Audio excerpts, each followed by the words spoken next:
Hey, what's up, everyone? This is your host, AJ of the Startup Junkie. And in today's show, we're going to talk about knowing when to fire a client, okay? Because sometimes, honestly, you know as well as I do, you know the person that you're in a relationship with, the client, sometimes they're not the best fit for your business. So we're going to get into it. So check it out.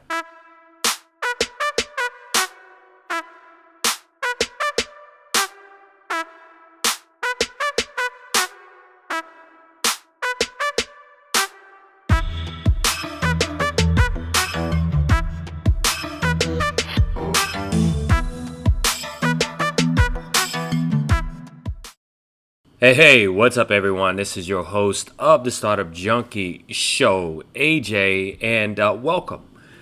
Today is going to be a very interesting topic, okay? And the topic is firing a client and knowing when, knowing those signs when you just have to say, hey, look, I appreciate your business, but you can take your business somewhere else. Now, I know that sounds a bit harsh, but guess what? You know what I mean? The number one thing that you have to protect is your brand reputation. Reputation is everything in business, okay? And why do you think people spend millions and millions of dollars, or companies spend millions and millions of dollars protecting their brand online from negative reviews and all sorts of unscrupulous sayings or information about their companies? So you, as a small business owner or an entrepreneur with your startup or entrepreneur looking to start something, this is something that you need to know, and that is protecting your brand is number one, and sometimes that involves letting a client go. So today we're going to get into the top four reasons why and when you should let a client go and how you should do it. Yeah, I'm going to even tell you how you should do it. So let's get started with the show. And again, if you don't know me, I'm AJ, your host of the Startup Junkie, CEO of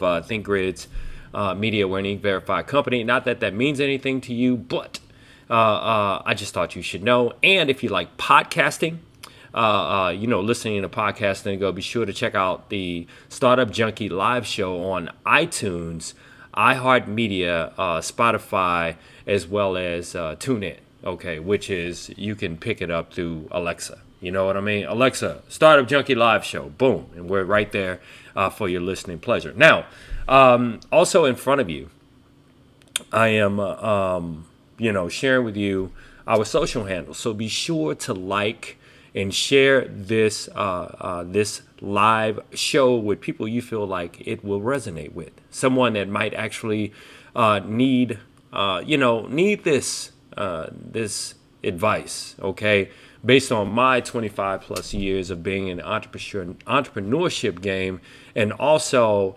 creating content for universities, helping companies go from small carts in the mall to scale. Now, I got to tell you, keep that in mind. Small carts in the mall to scale to multiple stores has a lot to do with today's topic. And firing a client is what I'm going to share. And how I'm going to share it is I'm going to give you some context. So I have three stories that will apply. So first and foremost, I'll tell you what, this is what we're going to do. Okay. I'm just going to put it out there on the table. Let me move these social overlays real quick, and we're just going to get into it. And I'm going to tell you when you should seriously consider firing a client. So I'm going to put all four up, okay? Number one, when a client doesn't follow a contract. Number two, when a client lacks follow-up. Number three, when a clients start listening to others with less skills, okay? And number four, when they don't pay on time, okay? All right, so what I'm going to do now is I'm actually going to go through all four on this list. I'm going to tell you a story. And some of the stories are going to be overlapping because, honestly, some clients that we've had to let go actually do, pretty much all of these, okay? So, number one, following a contract. All right, so check this out. About a year and a half ago, our client, well, our company came up with this idea of representing clients as a sales organization, right? And we were able to procure tons and tons of business for this particular client, right? But the client did not know or did not understand that typically how the sales game works is that what happens is we procure the client, okay, or the customer for our client, right? We get paid off the top, and then we pay our client who hired us to go out and get the sales. That's pretty much how the sales games work, right? And so we started generating, quite a bit of revenue for this client. But let me tell you, because this client had actually been burned before by someone, what we decided to do was on certain clients, we decided to just give, let them collect the check, okay? In certain situations, we would let them collect the check. The problem that we had with them collecting the check, ultimately it all boiled down to, was once they would collect the check, we literally had to wait on our money, even though we handed them the money and they should hand us our money back.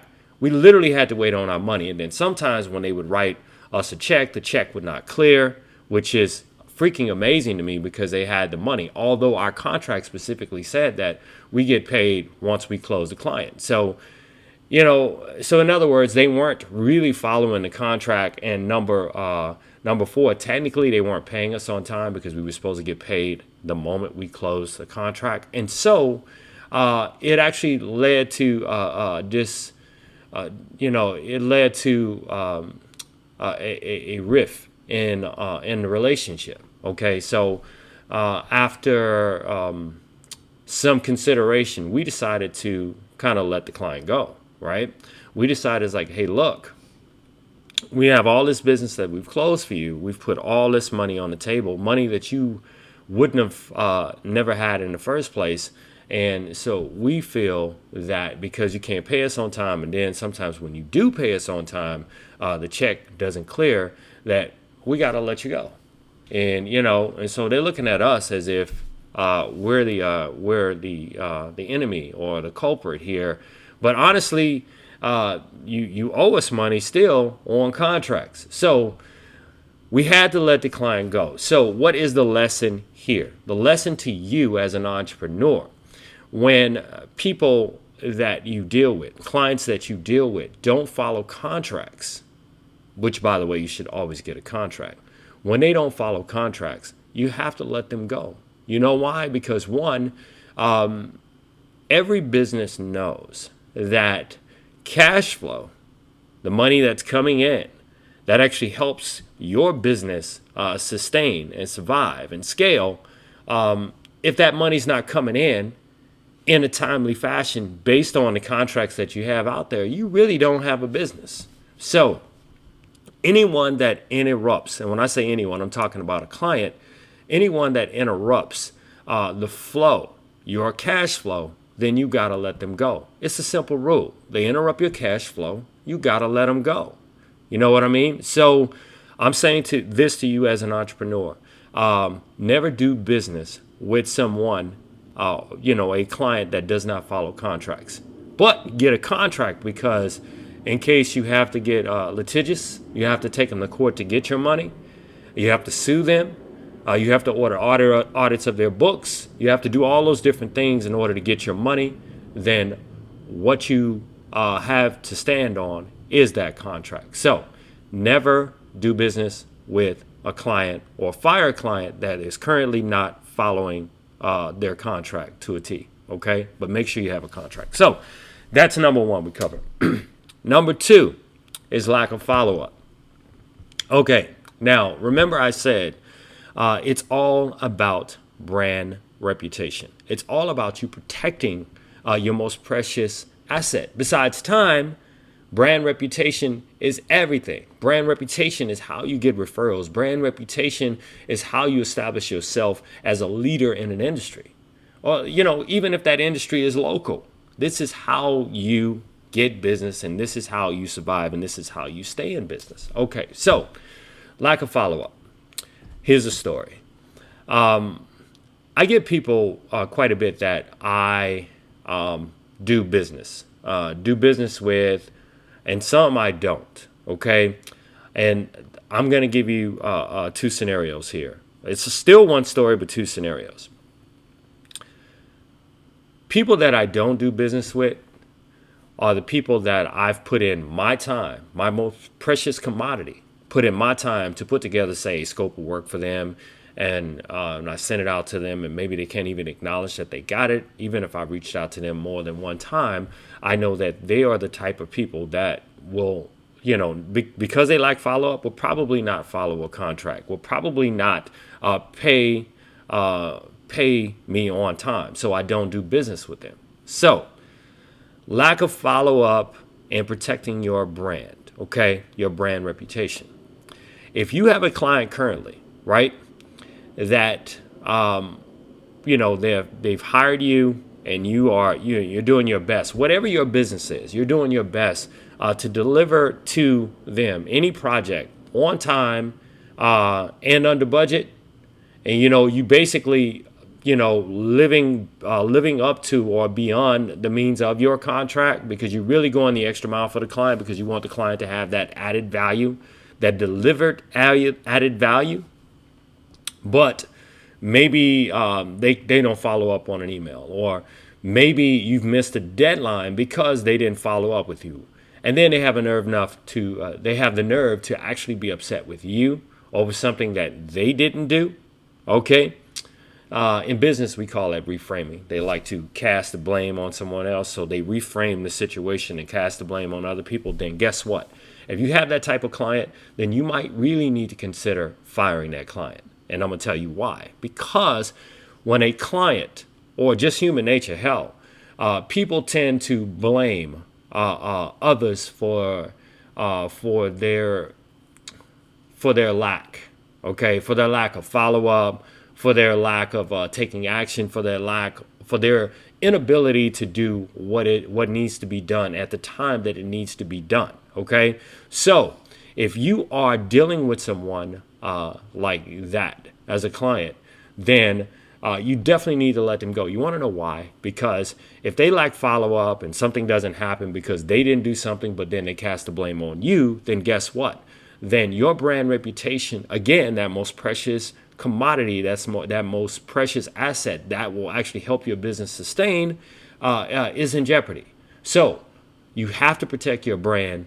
And those who lack follow-up, especially on a consistent basis, and I'm not saying missing a deadline here or there or not following up because maybe they didn't get something, but those are the type of people you definitely do not want to do business with. And if you are doing business with them, let them go, or consider letting them go. Okay? So, number 3.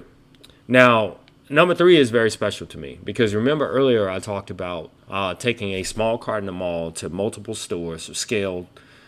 This actually happened with us with a client when we were really, really heavy into the marketing and consulting game, where we're into digital asset management and consulting and creating complete plans to actually help you scale your business, right?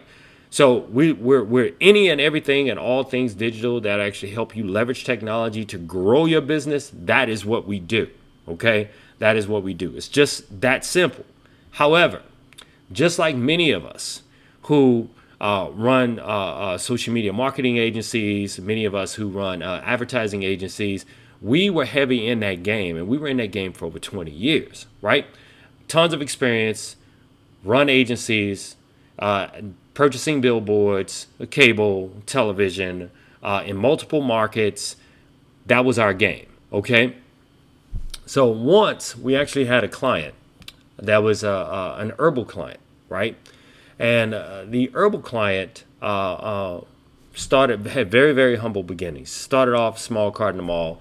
We said, hey, we believe in your product. We believe in your what you're doing for the community. We can help you actually grow this.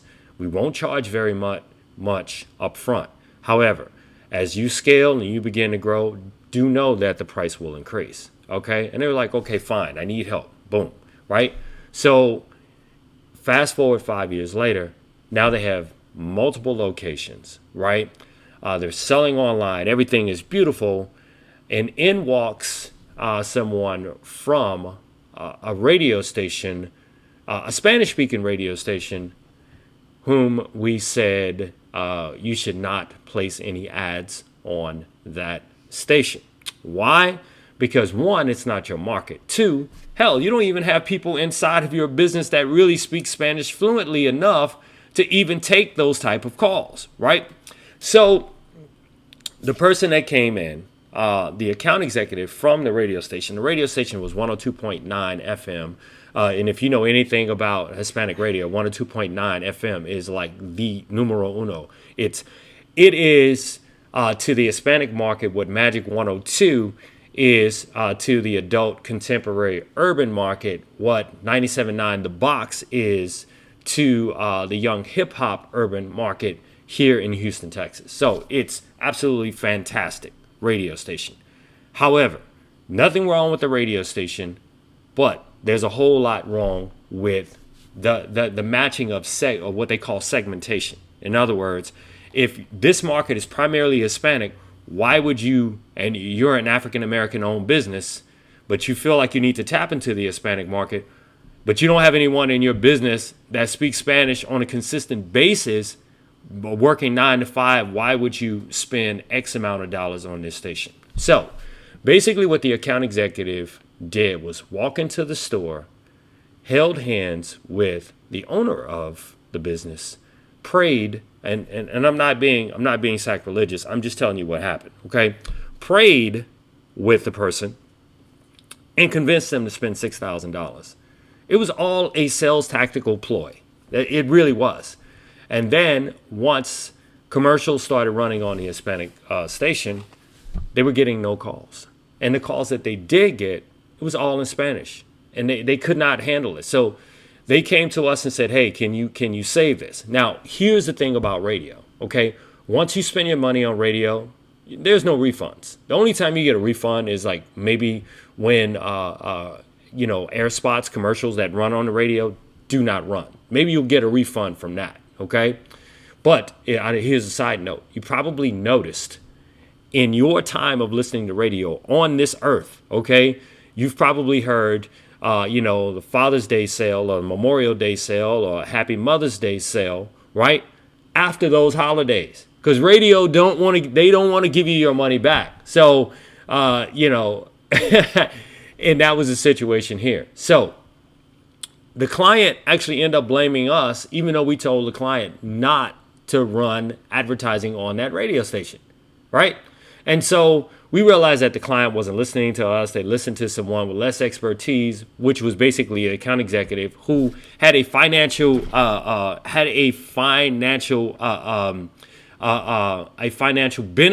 from the $6,000. In radio, typically new business gets about 15 to 20%. Commissions. Okay, that's typically how it is in a major market. So the $6,000, multiply that times 20%. What is that? 6 times 2 was that $1,200. So 20% of that $6,000, $1,200 went into the pocket of the account executive. So of course they want to sell. So if they need to, hold hands with you and pray and make you feel good, they're gonna do it. Because, honestly, that's why people hate salespeople, okay? Because, salespeople can be, it can be unscrupulous. They can. All right. So anyway, the client was mad at us. And, when you combine that situation with some other things that the client didn't listen to and put money on things, they weren't listening to us, and they weren't getting the refund the return, the ROIA, return on advertising investment, then we realized that they weren't going to listen to us. So we just had to let them go. Right. So we just let them go. And that was it. We let them go. And why? Because we didn't want the client out there, even though we had taken them from a small Cardinal Mall to multiple stores. Right. We didn't want them out there putting a bad word out about our company. OK. And so I'm saying to you as an entrepreneur, if you have some business client that is not listening to your expertise, something that you specialize in, something that you day in and day out make your living from, then you might need to consider letting them go. However, this goes into number 4, the reason why we don't let them go. We should let them go when they don't pay on time. However, a lot of times, number 4, we should let them go when they don't pay on time. However, a lot of times we don't let them go because a lot of times 1 or 2 clients are the lion's share of our business. 80% of our business might come from a few clients, and that's a terrible place to be. You know what I mean? That's a terrible place to be, because if you fire a client where the lion's share of your revenue is coming from, then chances are you might go out of business, right? And so that's why a lot of times we don't fire clients that don't pay on time, fire clients that don't follow contracts, that lack follow-up, that listen to others' expertise. And when they don't pay on time, you can best believe you're the last on the list. If they're doing all 1 through 4, you're the last on the list that they're going to pay. Because oftentimes, I don't know why people think, especially, and I'm specifically talking about marketing in this situation, that marketing is something that any and everyone can do. Any and everyone can run social media, right? Any and everyone can do that. But like I said, technology is democratized, but strategy is not. So when you have a client that does not pay you on time, even though a lion's share of that of your company's revenue is coming from that client, then you really need to start working on lead generation and generating more clients that that can make up for the possible windfall of losing that client. And once you've done that, and these clients don't pay you on time, because literally they're well-known clients. From being in radio, they're well-known businesses out there, okay? Right now, businesses that you frequent, okay, that you walk into, chicken businesses, for example, that you walk into that have been taken to court by radio stations because maybe they owe $40,000, $50,000, $60,000 and they never pay the radio station. That's, by the way, when you're getting ads on credit, okay? All right, so I'm saying to you, if any client that you have falls within 1 through 4 on this list, you need to consider reevaluating how you deal with that client and whether or not you need to fire them. So I said to you that I would offer you a suggestion or a recommendation on how to fire a client, and it's real simple. You should fire a client via a breakup email, right? And you might say, well, what is a breakup email? Well, a breakup email serves several purposes, right? A breakup email, 1, tracks the fact that you are letting the client go in case someone ever takes you to court, okay? But you specifically cite why you're letting the client go. Maybe they're not following the contract. Maybe part of in the contract is that they have to follow up within, say, a 24-hour period, but they don't when you request information for them. Or maybe they can't seek any outside advice when it comes to what it is that you're doing, which is number 3. They're seeking outside advice of people with less expertise. You need to cite that example. And number 4, maybe they don't pay you on time. Maybe they bounce checks. Maybe they should pay you in 30, but they're paying you in 60 and 90, and it's terrible for your cash flow of your business. Then you just have to let them go. But you need to cite all of the reasons in this breakup email, right? Because if you fire a client, chances are they're going to put out bad things about you. Now, I know that this is a topic that a lot of people really don't like talking about, okay? But I said that I would talk about things that you should know as an entrepreneur and start up in any business. So I hope that the things that I share with you today will actually help you in your overall business, and that's knowing when to fire a client, because the number one thing that you have to protect always is your brand reputation. Okay. Hey everyone, I'm AJ, your host of the Startup Junkie Live. Be sure to check out the podcast on iTunes, iHeartMedia, Spotify, as well as TuneIn and Alexa. And we'll be back here tomorrow. We'll be coming to you tomorrow. We're going to talk about systems and how you can set up systems in your business to streamline many of your processes and overall help your business become more efficient. And I'm going to have $1,000 offer for you tomorrow, $1,000 offer, almost a money back guarantee, a money back. Okay. Just think about what I said to you today. And also be sure to check us out on all of your social platforms. Currently, we broadcast, we multi-stream right here on my personal profile, as well as in our private group, the StartupJunkieLive.io. Be sure to search it and join it. And also, we're on YouTube. So check us out. Until tomorrow, everyone, I'm AJ with Think Grids, your host of the Startup Junkie, and we're out. Take care.